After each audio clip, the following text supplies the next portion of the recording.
Bonjour, et tout d'abord un grand merci à tous ceux qui ont pris le temps de regarder ma vidéo précédente. N'hésitez pas à liker ou à me faire parvenir vos remarques et commentaires sur cette vidéo ou à mes coordonnées en fin de vidéo. Aujourd'hui, je voudrais vous faire part de mon analyse sur les événements d'Aulnay-sous-Bois. En quelques mots, les faits. Théo, un jeune homme très favorablement connu de la cité des 3000, descend de chez lui et voit un de ses amis violemment pris à partie par 4 policiers. Ces 4 policiers ne connaissaient apparemment pas le quartier et avaient été envoyés sur place suite à des plaintes concernant un squat et des trafics de drogue. Les deux jeunes n'avaient pas fait à ce moment-là que l'erreur d'être là. Le ton monte entre les policiers et les jeunes, et là, les choses dégénèrent. Les 4 policiers s'acharnent sur Théo, le mettent au sol, le pantalon du jeune homme se trouve baissé et la matraque télescopique d'un policier enfoncée entre ses fesses.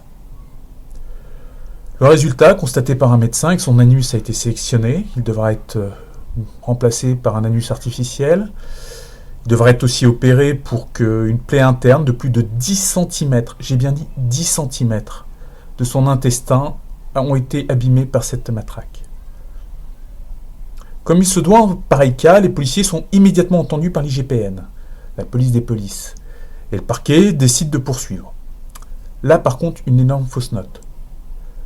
Le parquet décide de qualifier l'acte qui a été perpétré contre le jeune homme comme une violence volontaire avec arme par personne dépositaire de la loi. Or, lorsque vous regardez la loi, faire entrer dans tout orifice sexuel un objet est considéré comme un viol. C'est la loi. Le parquet a donc décidé, même si l'accusation est par essence très grave et peut donner révocation du policier, a quand même décidé de diminuer la qualification des faits. Le juge d'instruction a corrigé cette lamentable erreur. Cependant, l'effet d'annonce a été terrible, et la colère dans le quartier a été d'une violence extraordinaire. Pendant 3 jours, nous avons eu le droit à une émeute. Émeute qui s'est terminée dans ce dernier jour par des tirs à balles réelles de la part de policiers à court de munitions de dissuasion. Il faut quand même rendre ici hommage au maire, M. Bruno Béchiza, ancien policier, qui a lui su faire preuve de clairvoyance et a fustigé le parquet et gouvernement pour des réponses inadéquates et trop timides par rapport à la situation. Cet édile a tout de suite pris la défense du jeune homme, dont il connaît par ailleurs la famille et dont il sait toute l'implication pour le bien vivre dans son quartier. Que penser de cette affaire dont les détails soulèvent le cœur ? Que d'abord, maintenant que le calme est rétabli, il va falloir laisser travailler la justice, et que toute la lumière soit faite. Il est probable que le policier, capable de tels gestes, même par accident comme il le prétend, du moins, je ne comprends même pas que ce soit possible à titre personnel, mais bon, imaginons que ce soit un accident. Il est probable qu'il n'ait pas sa place dans la rue, voire dans la police. Lorsqu'on ne sait pas manier ce type d'outil, puisque pour un policier, une matraque télescopique est un outil, c'est qu'on ne sait pas faire son travail.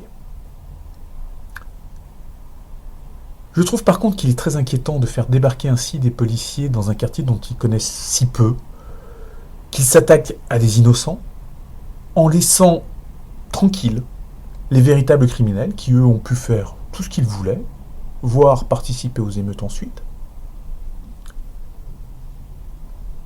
Puisque quelque part, ça démontre une chose.